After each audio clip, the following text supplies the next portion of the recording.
It happens in silence. You say something innocent, a simple sentence, casual, thoughtful even, but then you feel it, that cold flicker in her eyes. The smile fades just a hair too fast. The tone shifts. The conversation turns stale, flat, dead. You don't know what just happened. You think maybe she's distracted. Maybe she got a text. Maybe it's you. And you're right. It was you. Or rather, what you said. See, most men think they lose women because they weren't hot enough, rich enough, alpha enough. But that's not how attraction dies. Attraction dies like a slow leak, quiet, unnoticed, until you're left staring at a woman who was once crazy about you. Now suddenly not feeling it. But here's the twist. She didn't lose interest. You killed it with your words. There are 7 phrases, 7 innocent little landmines that men say every single day without knowing they're detonating their own attraction. And women, they'll never tell you this. They'll just drift, pull back, lose the spark, because it's not what you look like. It's not your job title. It's not your cologne, your car, or your confidence. It's what you say when you're trying too hard to connect. High-value men know this. They speak less, but they say more. They know the line between mystery and validation, between power and approval, between presence and performance. In this video, I'm going to show you the 7 things high-value men never say to women. Not because they're playing games, but because they understand this brutal law. Every sentence you speak either deepens attraction or destroys it. So, buckle up. Because if you've ever watched a woman pull away for no clear reason, it wasn't her mood. It wasn't bad timing. It was the moment you opened your mouth and said one of these 7 things. Oh, and before we continue, I've got something special for you. A free ebook, the Female Mind Control Handbook. It reveals the hidden secrets to making any woman crave you. Grab it now, link in the description or pinned comment. Let's begin. Thing 1, I'll do anything for you. It sounds sweet, right? I'll do anything for you. It's the phrase romantic comedies love to romanticize. The sacrificial man, the desperate knight crawling through mud for her validation. But in the world of high-value men, this line isn't romantic, it's tragic. You see, the second you say this, you've already betrayed yourself. You've put her on a throne that even she didn't ask for. It screams neediness. And neediness is not attractive, it's suffocating. Let's unpack why. A woman doesn't want a man who needs her.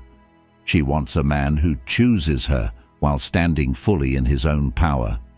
That line, I'll do anything for you, it tells her, I'm willing to lose myself for your approval. But here's the paradox. When you lose yourself, she loses interest. Why?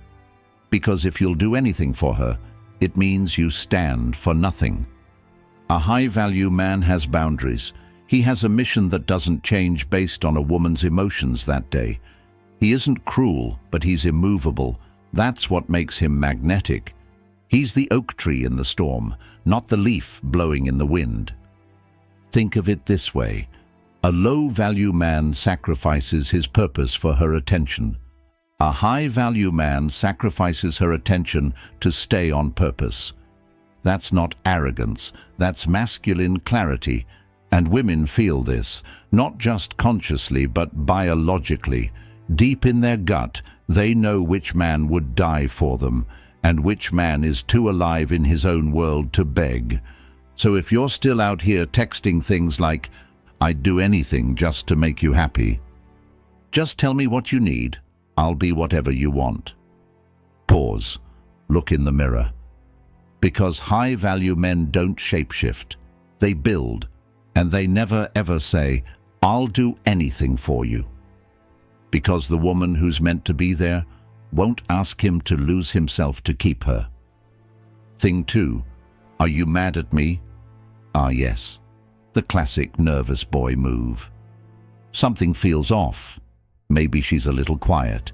Maybe she didn't text back fast enough. So what do? You send the message. Are you mad at me? Boom. Game over. The masculine frame just shattered. Let's be brutally honest. When a high-value man senses distance, he doesn't panic. He observes. He doesn't need constant reassurance because he already knows who he is. But that phrase, "Are you mad at me?" it says more than you think.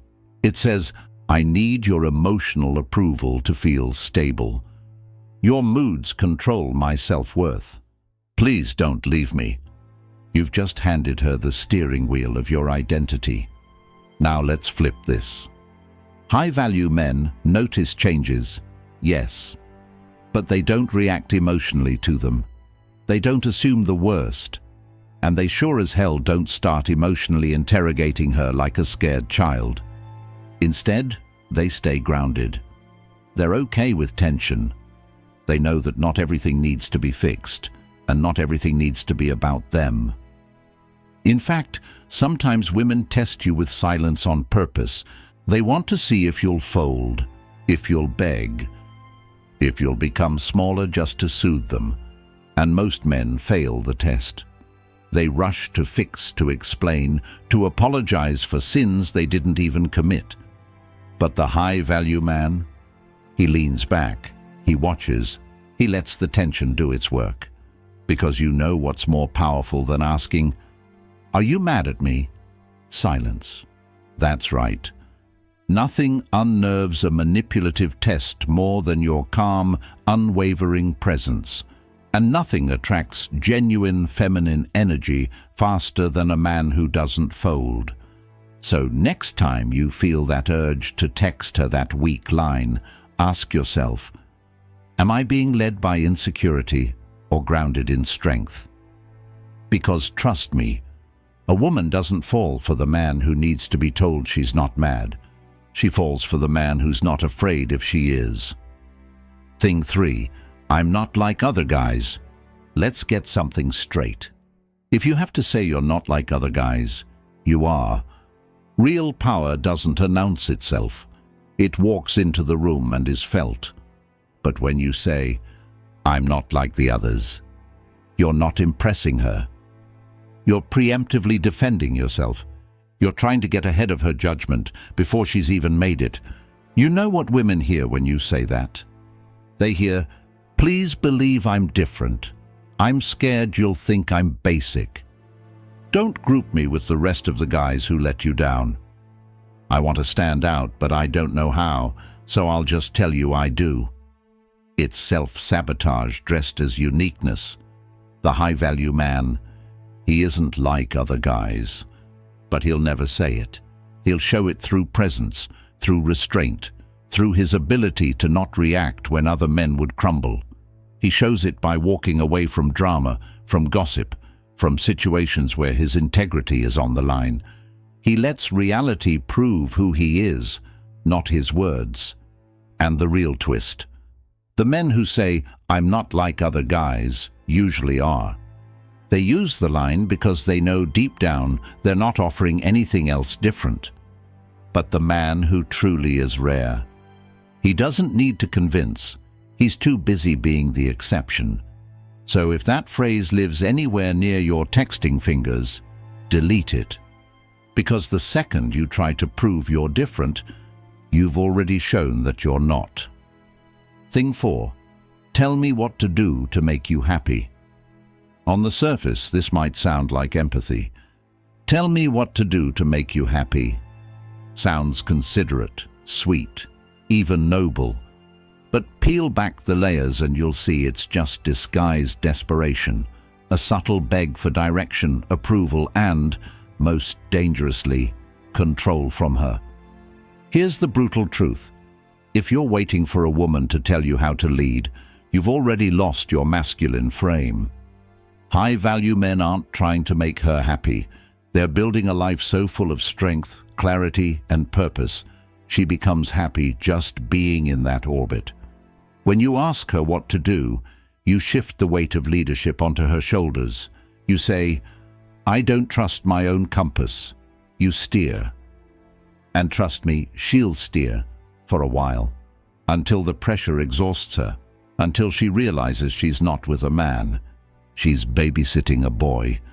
The truth is, women don't want you to ask them how to lead. They want to feel safe in your leadership.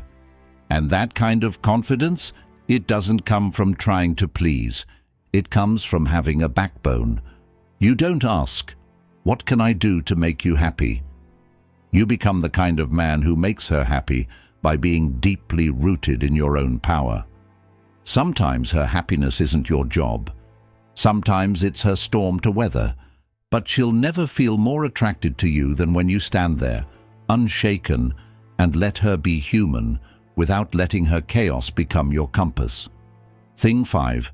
I'm sorry you feel that way. Now, this one is slick. Men say it when they think they're being diplomatic. I'm sorry you feel that way. But what they're really doing is dodging accountability and cloaking it in faux maturity. It's not an apology. It's a polite middle finger. And women feel it. This sentence is emotionally empty. It's not about resolving conflict. It's about escaping it while appearing reasonable. High-value men, they don't play that game. They say what they mean. If they messed up, they own it. Not to manipulate her into forgiveness, but because integrity demands it. And if they didn't mess up, they don't apologize. They explain their position with calm certainty.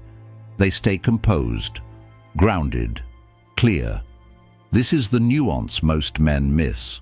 Women aren't attracted to constant apologies. They're attracted to emotional clarity. A high-value man will never say, "I'm sorry you feel that way," because it's an emotionally evasive cop-out. He'll say either, "I hear you, that wasn't my intention, but I respect how you feel," or "That's not something I'm going to apologize for, but I'm willing to talk about it." That's not cold. That's real. Women don't need a man who's always sorry. They need a man who's always solid. Thing 6. Please give me another chance. Let's make this one clear. When a man begs for another chance, what he's really saying is, "You were right to leave. I'm not worth keeping unless I plead." And once that energy is out there, the balance tips. He becomes the chaser, the entertainer, the actor auditioning for a role she no longer believes he deserves. High-value men don't audition. They present who they are and walk away if it's not enough. Now, don't get it twisted. High value doesn't mean cold. It doesn't mean stubborn, but it does mean dignified. You don't need to convince someone to love you, because the second you start begging, you erase the mystery. And mystery is the soul of attraction. She can't long for a man who's clinging to her leg like a puppy. If you messed up, own it. Say your truth. But after that, disappear. Let her wonder. Let her feel the void. Because high-value men know you don't reclaim power through begging. You reclaim it through absence. And if she never comes back, you don't chase her down. You let her go, because a high-value man would rather be alone with his soul intact than in a relationship built on desperation. Thing 7. You complete me. This one is dangerous because it's so romanticized. You complete me. Sounds beautiful, right? Wrong.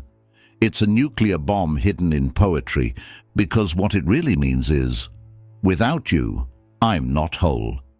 It's the ultimate emotional outsourcing. A man handing his emotional oxygen mask to someone else, praying she doesn't leave before he suffocates. High-value men don't think like this. They aren't looking for someone to fill the cracks in their identity. They've done the work to feel complete alone, so when someone joins them, it's not from need, but abundance. Love should be a bonus, not a rescue mission. When a man says you complete me, he's unknowingly placing pressure on the woman to be his everything, his therapist, his muse, his emotional anchor. But women don't want to carry that weight. They want to feel your strength, not the silent plea that says, please don't leave, or I'll collapse. The high-value man says, I'm already whole, but I'd love to build with you. And if she walks, he doesn't shatter, because he was never leaning on her to stand tall in the first place. And if you felt this video hit you in the gut like truth always does, hit that subscribe button, turn on notifications, because we're just getting started. This isn't a channel, this is a movement. And if you're watching this, you were never meant to be average. Let's go.